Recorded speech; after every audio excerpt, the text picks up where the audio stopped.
La misma energía que estoy esperando que me dé ese sol cuando salga es la que carga este móvil, carga esa cámara, la otra y un montón de cosas. Vamos a ver si cargamos un poco las pilas.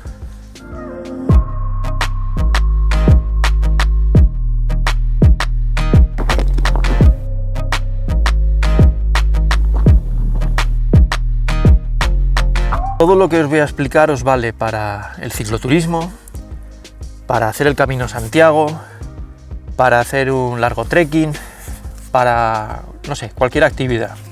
Bueno, lo más importante de esto es saber qué aparatos eléctricos utilizáis realmente, qué uso le dais.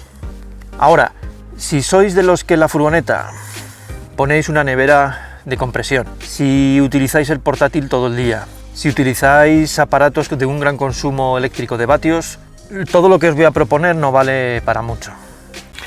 Para un momento, frena. Vamos a ver, hay un montón de gente que ya tiene paneles solares portables, que ya los tiene instalados.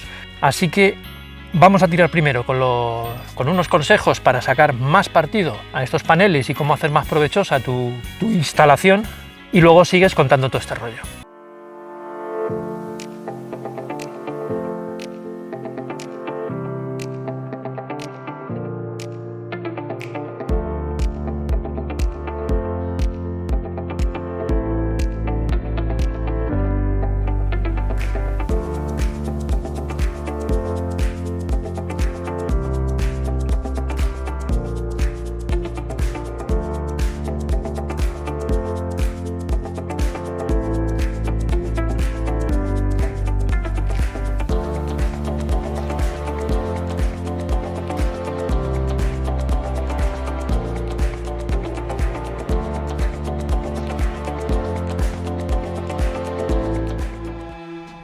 Os voy a describir todos los artilugios electrónicos que utilizo, tanto en la furgoneta como cuando voy de senderismo.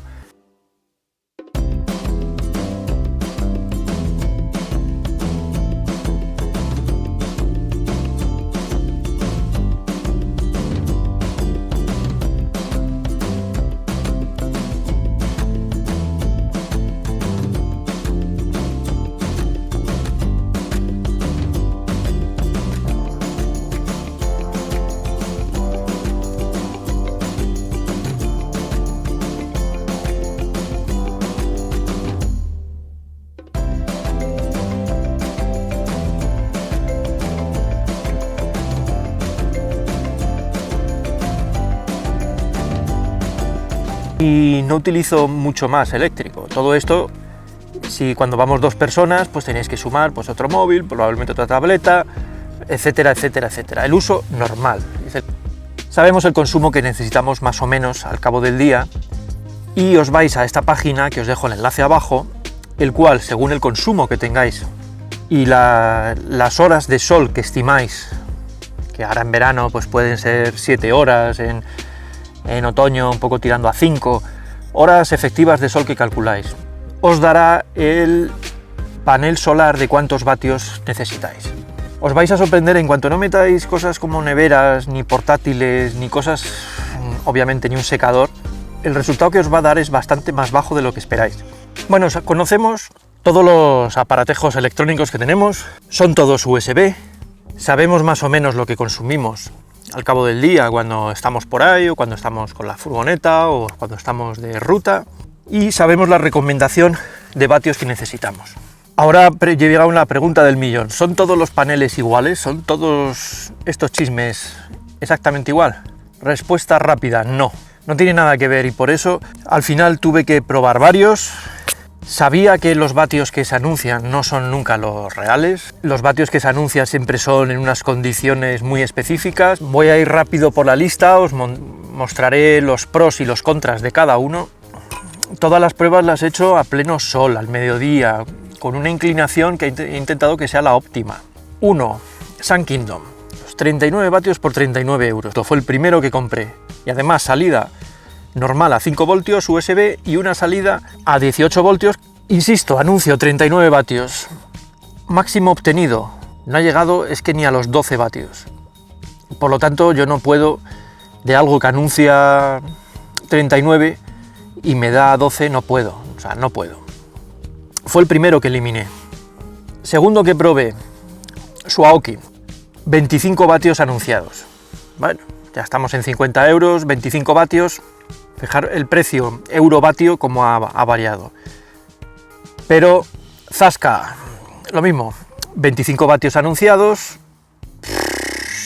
Yo no he sido capaz de sacarle 10-11. O sea, todavía veo anunciado en Amazon un Suaoki de 28 vatios nuevo que hace carga rápida, 3.0.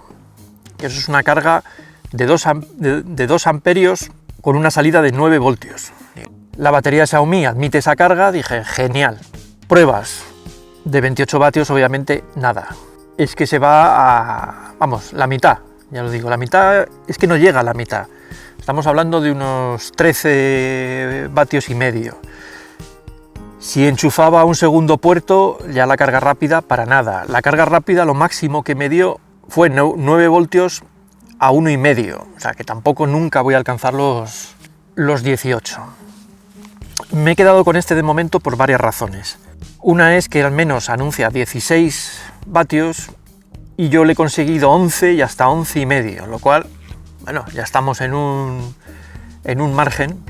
Y esa cifra es muy importante por varias razones. Una, porque carga los aparatos que lo admite, como por ejemplo el iPad, a 10 vatios. Bueno, os pongo la fórmula. Para obtener la fórmula de los vatios, es tan sencillo como coger el voltaje. Casi todos los USB trabajan a 5 voltios. Y luego el amperaje, que digamos es la corriente en sí. Una carga de 5 voltios por 1 amperio nos da 5 vatios. Una carga de 5 voltios por 2 amperios, que es el doble de rápido, nos da 10 vatios. Pues hay muchos aparatos, muchos móviles o el iPad que cargan a 10 vatios. Y este te los da de sobra. Sigo teniendo 2 puertos. Y la tercera cosa que me gusta pues es el tamaño y el peso. Porque he estado tentado de comprar el que anuncia 24 vatios, pero en vez de los 380 gramos que pesa este, creo que pesa el doble, 3 cuartos de kilo, 750 gramos. Es mucho más largo y más ancho. De las múltiples pruebas que he estado haciendo, ya os digo que todo esto he estado pues casi más de un mes probando y buscando un poco obtener lo máximo de lo mínimo. Una de las pruebas nos fuimos con la furgoneta a las hoces de Riaza, nada que ver con el Duratón y eso, pero bueno, la verdad que dormimos muy fresquitos, la ruta a primera hora bien, luego ya hizo bastante calor, pero bueno, está bastante bien el paraje. Ahí lo que hice, lógicamente, de casa, llevábamos sobre todo la batería externa de Xiaomi de 20.000 mAh y llevaba también cargados desde casa. Por la noche un poco recargué todo, una batería de la cámara, recargué el iPad un poco, recargamos 2 móviles y al día siguiente que nos íbamos de ruta lo que hice fue, sabiendo un poco más o menos por dónde el sol iba a dar, puse en el salpicadero la placa solar conectada al powerbank de Xiaomi. Tenía media carga el powerbank y aproximadamente estuvimos de ruta unas 5 horas, porque hacía mucho calor al mediodía. Y cuando llegamos se había cargado, yo creo que, porque es difícil verlo muchas veces, pero creo que se había cargado 100%. Ese proceso es el que yo aconsejo si tenéis salidas cortas en furgoneta y tal, pero lo mejor es cargar durante el día esas baterías externas y por la tarde y por la noche, cuando estemos cenando y eso, pues tranquilamente vas cargando todos los aparatos. Día siguiente lo mismo. ¿Qué ocurre? Que toca un día un poco como hoy, que hay nubes. Lógicamente necesitas más de una batería externa, que necesitas un poco un remanente. La otra prueba que hice, que es la que no aconsejo, pero si hacéis rutas muy largas, pues puede ser muy útil. Hicimos una ruta en la Barranca, en la Sierra de Madrid, el Valle de la Barranca. Estuvimos unas 3 horas y media o así. Claro, hicimos una ruta que hay bastante sombra, no estás orientado al sol, por lo tanto la efectividad de las placas varía bastante. Quiero decir que un móvil a lo mejor, estando directo al sol, lo cargamos en hora y media, pues nos puede llevar a lo mejor, yendo de ruta, pues 4 o 5 horas para cargar ese móvil. si no tenemos otra cosa y solo tenemos que cargar el móvil, es una opción estupenda.